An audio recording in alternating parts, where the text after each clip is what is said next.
Hello. Welcome back to another Cozy House reading of our stories today. Let me ask you a question before we begin. Would you like to inherit billions of dollars in assets, money, shares? Would you be willing to play a deadly game to earn them? That is Deadly Inheritance, the Game of Heirs, which we'll be starting with the first chapter of today. Before we begin, let me apologize for the video quality. Please stick with us. I'm working on getting a better camera, and we'll be bringing you better and better videos to enjoy with us on the channel. If you are enjoying your time with us, please like and subscribe. Comment anything you like. I'll do my best to read and respond. Hope to hear from you guys, and hope you're enjoying it. With that said, let's begin. Chapter 1. The Reading of the Will. Let me tell you, if you think your family is screwed up, you've got nothing on me. Between my grandpa's burial and the wake, with dozens of family and business associates at our grandpa's house, the whole family is heading to his lawyer's office to have the will read. I bet his coffin doesn't even have dirt on it yet. I guess that's what happens when you founded and run a multi-billion-dollar shipping business. Jesus, can this office get any worse? I haven't seen a window that isn't located at the end of a hall, standing up straight and too thin for a size 3 to fit through. Probably built that way to stop all the people driven mad by the beige walls and purple carpet from jumping. The conference room doesn't look big enough for everyone. Between my parents and brothers, Aunt Jane and her husband, and my 3 cousins, and Aunt Clarice with her 2 kids, I doubt I'll get a chair. Not surprising. My dad never wanted me anyway. Not the first time this family has let me out. Well, except for Grandpa. Mr. Creighton is sorry for the wait on such an important day. He will be in shortly, said a pretty young assistant, fitting for a sleazy old lawyer. Funny seeing you here, Alexander. Come to scavenge for more money? Didn't give yourself a big enough salary after taking over as CEO from Dad? Aunt Clarice jabbed at my father. Oh, come off it, Clarice. Dad was a wreck after losing Mom. The board asked him to step down and for me to fill in to keep it in the family. My father responded dryly, not even turning an eye to his sister. Working helped him in a time of grief, and you know it. You always wanted his job, and you took your chance, she retorted. Both of you, quit it. Let's just hear the will, make an appearance at the house, and go back to being a very distant family, Aunt Jane cut in. They both listened as the room fell silent until a rather small, old, portly man entered. He shuffled in, bald head shining atop a horseshoe ring of hair, with stacks of manila envelopes in one hand and coffee in the other. Sitting at the table, I realized how tall he must raise that chair, as he surprisingly seemed the same height as everyone else. Welcome all. Apologies for the delay. Your father and grandfather left me quite the task today, he began, mumbling without looking up. Excuse me, but you are not Papa's lifelong attorney, Aunt Jane noted. She must have been living in Europe recently, saying Papa now. That is true. I have a relationship with Mr. Braxton, as he is still our in-house legal for the company, my father inserted. Yes, well, the will is a bit of a different matter. You see, I'm the first lawyer your father ever worked with. We kept a friendly relationship, and he came to me with things he thought were best not associated with the business. The lawyer responded sharply, still not looking up or offering a condolence, despite being a lifetime friend. Mom, this is boring, my cousin Lee said. If this family talked, I would tell her I was proud of her transition, and not to listen to. Shut it. So typical of your kind. Can't even put the work in to be handed money, her proud boy brother snapped. Children, children. No fighting on a somber day like today, remember? Aunt Clarice interjected. Odd phrasing given both her kids are over 18. May I begin? This will require explanation. I do ask for everyone's complete focus, the lawyer snapped. Please, sir, go ahead, said my father.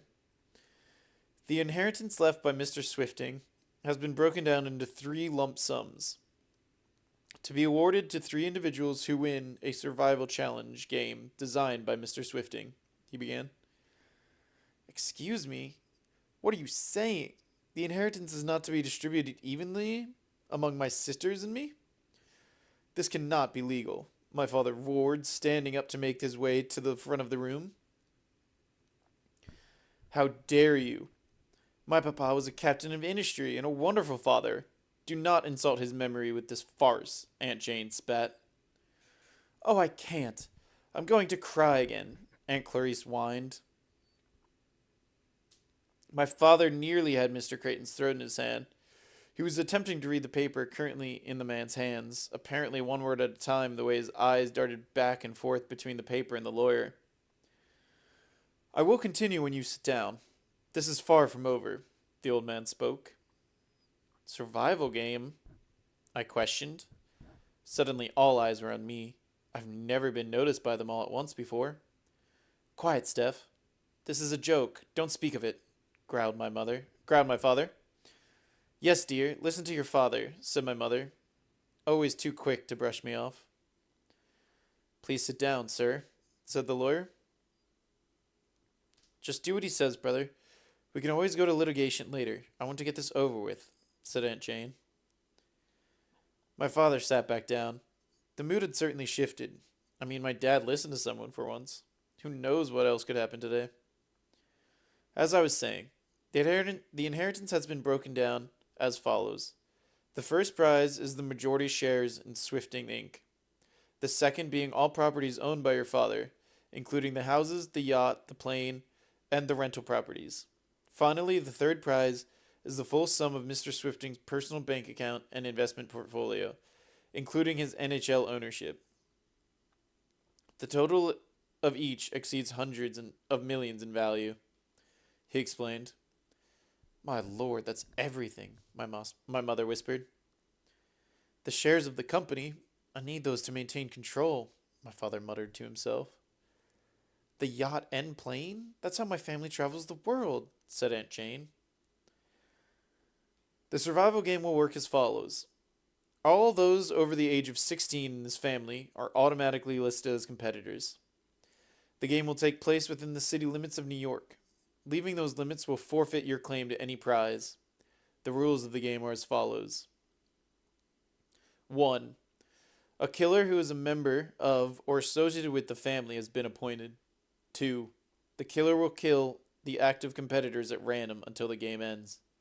3. To win one of the 3 inheritance prizes, competitors must inform Mr. Creighton who they know the killer to be. 4. Random guesses will not be accepted. 5. The game has begun. Okay, Gramps. That's pretty brilliant. Hope you're laughing wherever you are. Hope it's heaven, or some weird version of it. If not, well, according to my mom, I'll be seeing you in hell. I spaced out laughing in my head, not even realizing that no one had said a word yet. My bet is on Aunt Clarice. You really are making a mockery of our father's passing.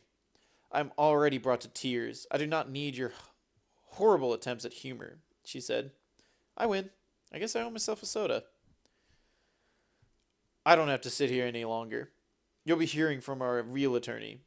I'll see you far further down than my father is now. Rest. This family's fortune will be returned to its proper hands, my father said. Always the gentleman. I mean, seriously, what a joke, said my oldest brother, standing up with my father and mother.